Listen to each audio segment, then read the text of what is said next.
जाएगा। जितने मर्जी सवाल कीजिएगा, मैं भी गारंटी देता हूँ, मैं जवाब दूंगा। चले ठीक है। अच्छा, देख सबसे पहले जो आपने अभी बात की ना सबमरीन की, ये हिंदुस्तान ने पहली बार नहीं बनाई, ये दूसरी बार बनाई है। ऐसे ही और जब पहली बार बनाई थी 2016 या 17 में, तो वर्ल्ड रिकॉर्ड किया था। वर्ल्ड रिकॉर्ड किस तरह बना था वो भी मैं आपको बताना चाहूंगा।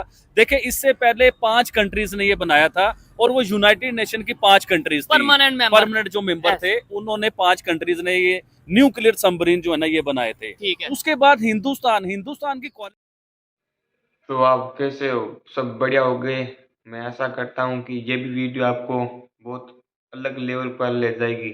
इस वीडियो में पाकिस्तान की हवा मानती है कि हिंदुस्तान दुनिया में सबसे टॉप पर है अभी फिलहाल में। देखते हैं वीडियो में क्या बोलते हैं पाकिस्तान की जनता, सुनते हैं। चलो। हुई कि हिंदुस्तान न्यूक्लियर सबमरीन के अंदर नहीं, हिंदुस्तान जो है यूनाइटेड नेशन का परमानेंट मेंबर भी नहीं है। अब मुझे बताएं, किसी की जरूरत थी ये बनाने की, किसी में इतनी ताकत थी ये बनाने की, लेकिन हिंदुस्तान ने ये बना के आपको दिखाया, और दुनिया में उसने अपना नाम बनाया, और इतने बड़े लेवल की सबमरीन ये बनाई है। ये न्यूक्लियर है, ये हिंदुस्तान के मुंबई से लेके पाकिस्तान के इस्लामाबाद तक की रेंज आती है भाईजान इसकी। ये कोई छोटी सबमरीन नहीं है। ये तो हो गया पाकिस्तान। अब आप आए चाइना की साइड पे, पूरा चाइना क्या, आधा चाइना इसके बीच में, इसकी रेंज के बीच में आता है। आपने चाइना की न्यूज़पेपर या उसके आपने मीडिया पे सुनी है खबरें कि वो क्या कह रहे हैं कि दुनिया में अगर चाइना को कोई टक्कर दे सकता है डिफेंस सिस्टम में, तो वो हिंदुस्तान है। जो हिंदुस्तान प्रॉपर चाइना को टक्कर दे सकता है। अच्छा, हिंदुस्तान ने सबमरीन जो बनाई छोटा काम नहीं किया। देखे, पाकिस्तान के, आपको याद होगा काकड़ साहब जो पाकिस्तान के वजीर आजम रहे, उन्होंने हिंदुस्तान के बारे में एक ऐलान किया कि हमें कश्मीर को लेके हिंदुस्तान से 400 जंगें भी लड़नी पड़ी तो हम 400 जंगें लड़ेंगे। और मुझे ये बताएं काकड़ साहब, आप हैं कहाँ? अभी आप कहाँ हैं? कहीं एसी में एंजॉय कर रहे हैं या मरी गए हुए? आपका तो पता भी नहीं कि आप इस टाइम है कहाँ पे। हमें 400 जंगों में फंसा के 400 जंगों की बात करके आप चले गए। मुझे बताएं चौधरी साहब, क्या हमारे पास वो टेक्नोलॉजी है? क्या हमारे पास वो पैसा है?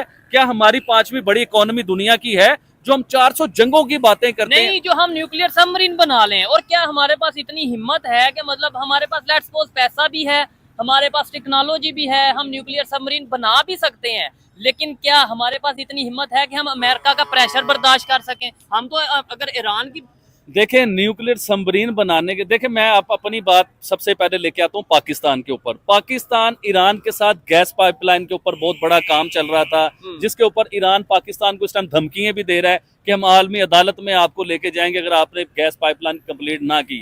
वो गैस पाइपलाइन किस वजह से कंप्लीट नहीं हो रही, ये भी तो देखें ना आप, कि हम अमेरिका से डरे हुए हैं, अमेरिका हमें रोकता है, हम रुक जाते हैं। हिंदुस्तान ने वो आपको न्यूक्लियर सबमरीन जो बना के दिखाई है, वो डरा है दुनिया से, किसी की मुल्क से या किसी पावर से या किसी सुपर पावर से या दुनिया की 5 बड़ी इकोनॉमी से, किसी से वो डरा है? उसने सबमरीन आपको बना के दिखाई। उसे नहीं डर था इस चीज का कि मेरे ऊपर पाबंदियां लग जाएंगी या सैंक्शन मेरे ऊपर लग जाएंगे, वो डरा नहीं। लेकिन हमें देखे कि हम ईरान के साथ अपनी गैस लाइन मुकम्मल नहीं कर सके क्योंकि हम डरते हैं, हम डरपोक हैं, क्योंकि हम IMF के मुताज हैं, हम कर्जों में फंसे हुए हैं, अमेरिका के आगे बिके हुए हैं हम लोग। हिंदुस्तान नहीं डरता। उसने न्यूक्लियर सबमरीन जो ये बना दी है ना, एक छोटा कारनामा नहीं किया चौधरी साहब, ये बहुत बड़ा कारनामा है। दुनिया के 5 बड़े जो पावरफुल स्ट्रॉन्ग दुनिया के सुपर पावर है, उनके बीच में आगे खड़ा हो गया हिंदुस्तान। ठीक है, नहीं तो अदरवाइज देखा यही जाता है यूनाइटेड नेशंस के फैसले, जो 5 परमानेंट मेंबर है वही समझते हैं कि हम किंग हैं, या हम समझ लो पूरी दुनिया के बादशाह हैं। वो अपने आप को पूरी दुनिया के बादशाह समझते हैं।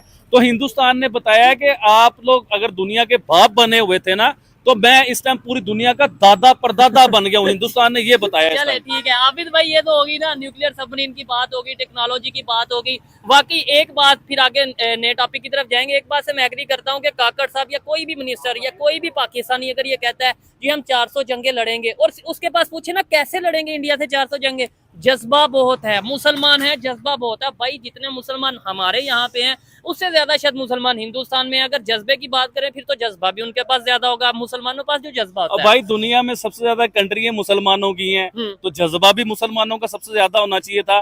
दुनिया में सुपर पावर भी फिर मुसलमानों को होना चाहिए था। और भाई मुसलमान तो पूरी दुनिया में मार खा रहे हैं, चोर के लाए जाते हैं। वो तो ये है ना कि नॉन मुस्लिम साजिश करते हैं, इस वजह से हम ऐसे साजिश सिर्फ मुसलमानों के लिए करते हैं, और दुनिया में कोई नहीं है मजहब जिसके लिए साजिश की जा रही है। देखें, जहां हमारा फेलियर होता है, जहां हम लोग नाकाम हो रहे होते हैं ना, वहाँ हम कहते हैं जी हमारे पर साजिश हो गई, हमारे पर फलां ने साजिश कर दी। और भाई अपने करतूतें सामने आती हैं, साजिशें नहीं होती। जो हम बीजते हैं वही हम वो पाते हैं। ठीक हो गया। अच्छा, बांग्लादेश की अगर बात करें, बड़ी खबर है, पाकिस्तान के साथ रिलेशन भी बेहतर हो रहे हैं और बांग्लादेश डिफेंस इक्विपमेंट इंपोर्ट करने जा रहा है पाकिस्तान से। क्या कहना चाहेंगे एज ए जी, पाकिस्तान के लिए तो बहुत अच्छी खबर है। मैं पाकिस्तानी हूँ, मुझे तो ये अच्छी लगेगी खबर, लेकिन मैं बांग्लादेश को लेके ये बात करना चाहूंगा कि बांग्लादेश की शेख वाजिद हसीना जो थी, उनके दौर में ये सारे एग्रीमेंट हिंदुस्तान के साथ हुए थे। बहुत सारे वेपन, बहुत सारी गोलियां और इवन के टैंक जो है ना, बड़े जदीद टेक्नोलॉजी के टैंक भी जो है ना, वो बांग्लादेश हिंदुस्तान से परचेज करना चाह रहा था, एग्रीमेंट हुआ था।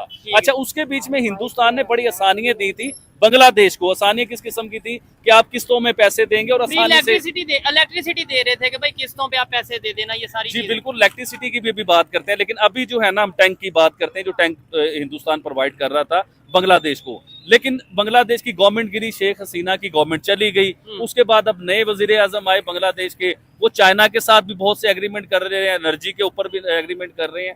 उसके अलावा उन्होंने पाकिस्तान के साथ ये एग्रीमेंट करने को जा रहे हैं कि पाकिस्तान से जदीद टेक्नोलॉजी के वेपन खरीदे जाएंगे, बहुत ज्यादा गोलियां खरीदी जाएंगी, टैंक खरीदे जाएंगे। देखिए, मैं आपको ये बात करना चाह रहा हूँ कि पाकिस्तान की इकोनॉमी कहाँ पे है और हिंदुस्तान की इकोनॉमी कहाँ पे है। हिंदुस्तान के साथ आपके जो प्रोजेक्ट चल रहे थे शेख हसीना वाजिद के दौर में, वो आपके मुल्क को तरक्की देने की तरफ और आगे ले जाने की तरफ जा रहे थे।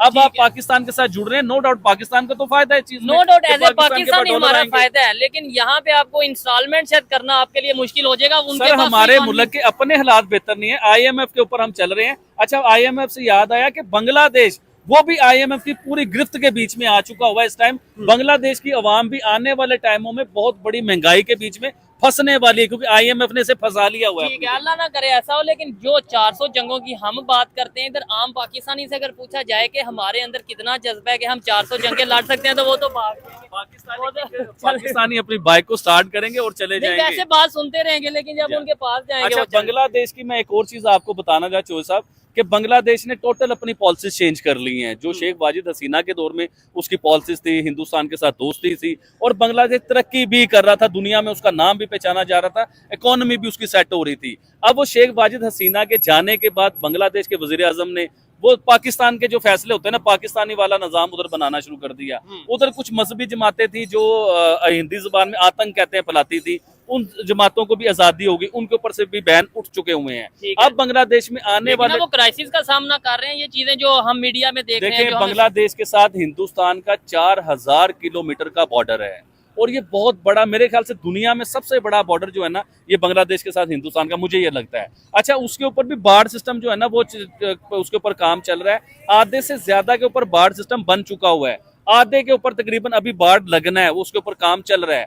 अब उसमें क्या होता है कि हिंदुस्तान, बांग्लादेश, आप ये देखें ना कि बांग्लादेश इतना असला खरीद क्यों रहा है। बांग्लादेश की किसी के साथ जंग है तो मुझे आप बताएं, किसी के साथ जंग नहीं है बांग्लादेश की, लेकिन बांग्लादेश अपने आप को मजबूत क्यों करना चाह रहा है, वो क्यों खरीद रहा है ये असला? क्या उसने भारत के साथ जंग लड़नी है? और भाई, भारत के साथ आप जंग कैसे लड़ सकते हो? आप अपने मुल्क के हालात देखो। पहले उनका $800 मिलियन दे दो बिजली अच्छा, वाला, वो बिजली के ऊपर जो है ना, अडानी ग्रुप उन्हें बिजली प्रोवाइड कर रहा था, कि अडानी ग्रुप का अपना एक डैम है, तो वो उन्हें बिजली प्रोवाइड कर रहा था बांग्लादेश को। तो अभी उसके भी बहुत ज्यादा $1 मिलियन जो है ना, अभी बांग्लादेश ने देने हैं और अडानी ग्रुप को इस चीज की फिक्र है कि हमारे ये इतने $1 मिलियन ये दे पाएंगे कि नहीं दे पाएंगे, क्योंकि उनका मुल्क भी इस टाइम स्टेबल नहीं है। ठीक हो गया। अच्छा, इसमें ये चीज मैं जरूर कहना चाहूंगा, आबिद भाई, आप काम क्या करते हैं? मैं गारमेंट्स का काम करते हैं। और इन्होंने, आप देखने वाले जो डेली बेस पे या मतलब अक्सर आबिद भाई की वीडियोस देखते हैं, इन्होंने कई दफा कहा जी मुझे इतना नॉलेज नहीं है।